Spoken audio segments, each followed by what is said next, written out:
will be a Barcelona player. Wanted to get your take on this. That Sports saying that Rashford is ready for the tour, but will he be able to play? Will he be registered in time, Sid?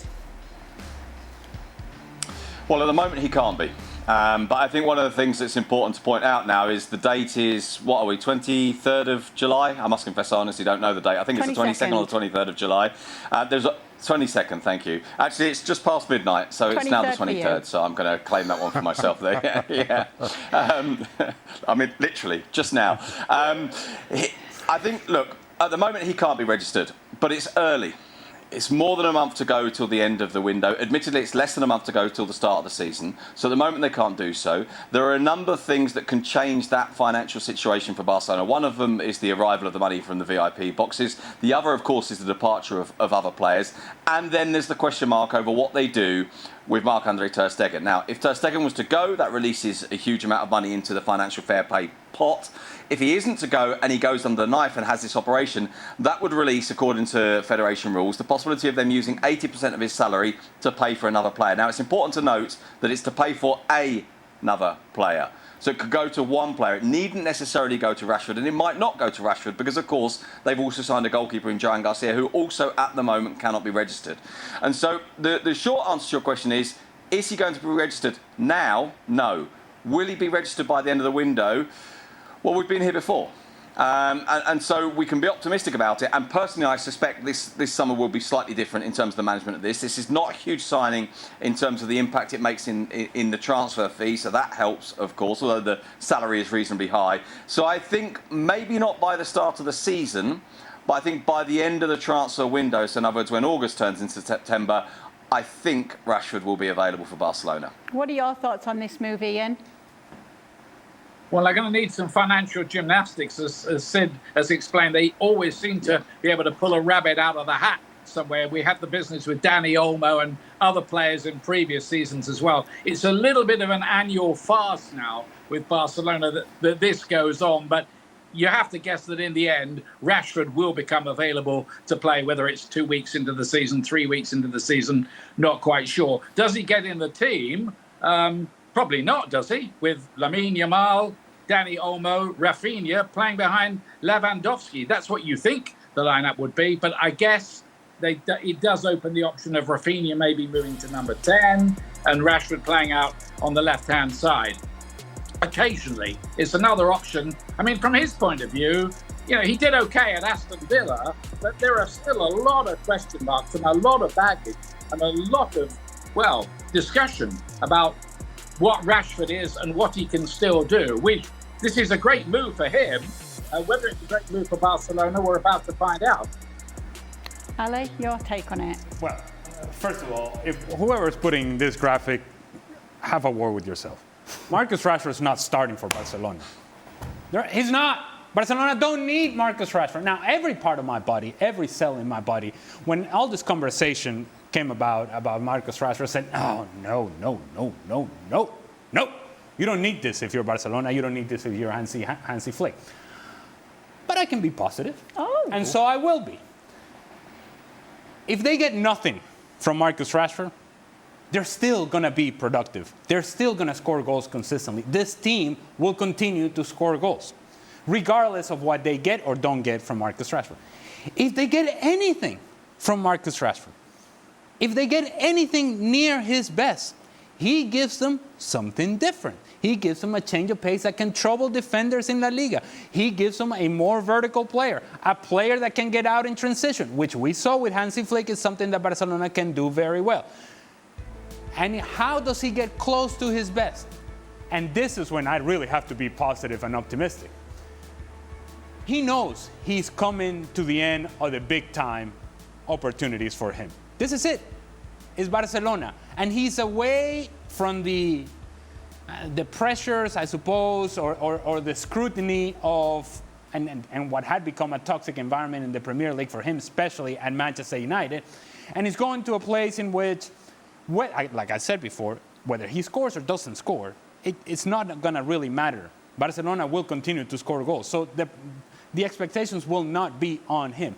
So if you get any productivity from him, then it's a gain for Barcelona. From that point of view, it makes sense.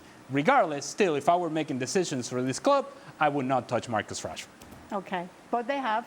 Mario Suarez was saying that it's a better option in this aspect than Nico Williams because he can play as a number 9 and on the left. Something in that for you?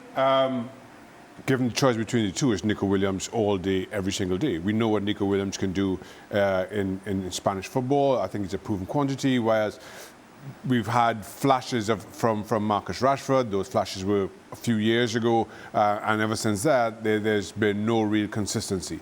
Now, to Ali's point, maybe Marcus Rashford all of a sudden wakes up in Barcelona and realizes, I really am drinking in last chance saloon here. If this doesn't work out for me, there goes the opportunities to play big club football again, because I don't think anybody touches him. Never mind getting the kind of wages that he continues to command. And if he does, and he rediscovers that form that we saw post the World Cup in 2022, then Barcelona benefits. As we said, I still don't think Marcus Rashford starts, to Ali's point. I agree. He does give Hansi Flick an option if he wants to rotate, if he wants to rest players, whatever, cover for injuries, whatever it may be. But as of right now, he is not guaranteed to be in that starting 11. It gives Flick options. If Rashford gets a chance, surely he's got to know he has to take it. Look, I think if you're Hansi Flick and you're Barcelona, you're probably thinking, I'm going to get about 3 or 4 really good months out of Marcus Rashford. This is what I think I can get from him. And if indeed I get really good 3-4 months out of him, maybe that elevates him as a player, elevates his feelings, elevates, I don't know, self-esteem. I have no idea. With Marcus Rashford, we have no idea. This is a shot in the dark if you're Barcelona, but it's a shot in the dark that if it works, it's great. And if it doesn't work, what's the worst thing that can happen? He's just going to sit on the bench. Now, some would argue, is he going to influence some of the younger guys in that team? I don't know that that's quite the case. And if Hansi Flick feels that that's a problem, he'll put him to the side. So there's a lot to gain here if you're Barcelona, so long as Marcus Rashford finds that level of play. And I know it's going to be a short period of time because we know this from Marcus Rashford. We know that it won't be for the next couple of years that this is going to work out. This is going to be for a short period of time. And if it is for a short period of time and he's productive, then Barcelona wins. Would Marcus Rashford still be a Barcelona player if they weren't in the financial situation they are, Sid? Well, look, I mean, you know, the name that came up just then was Nico Williams. And we know, of course, that there are a number of elements to kind of factor into the equation when you talk about why Nico Williams didn't eventually go to Barcelona. But fundamentally, it came down to an inability of Barcelona to guarantee to him that they would get him registered. So if your starting point is, if there's no financial difficulties at all at Barcelona, and I think we probably have to distinguish between financial difficulties in terms of them actually doing the things they want to do and financial difficulties in terms of the regulations in financial fair play. If none of those exist, does Rashford turn up? No, because Nico Williams has already turned up. So that's just not the case. Now, at the end of this season, and in terms of that option to buy Marcus Rashford, that I think will depend very heavily on what he does this year, but also it will depend on what position Barcelona believe they're in financially. So I think, to speak to Ali's point about what's the worst that can possibly happen, the worst that can possibly happen, I suppose, is that he doesn't have much of an impact, and at the end of the year, Barcelona say to Manchester United, here you go, here's Rashford back. And so in that sense, this is a deal that, yes, it's true they've got to take on his salary. And it's true that his salary is quite large. And it's true that right now they can't confront that financially. But I think by the end of August they will be able to. And so in a way, there's not a huge amount for them to lose. They get a versatile player who plays in all of the front positions in theory. They get someone who allows them to rotate some of the other players. And in particular, Robert Lewandowski, who you wonder about his capacity to continue scoring goals all season, another year on.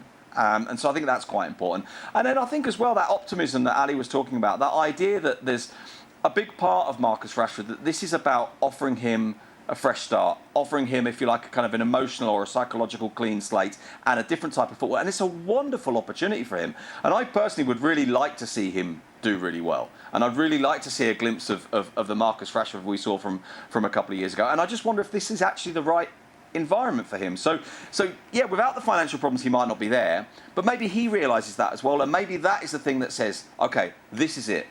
This is the moment to really, really make the most of it. One other brief point. Ali mentioned the toxicity.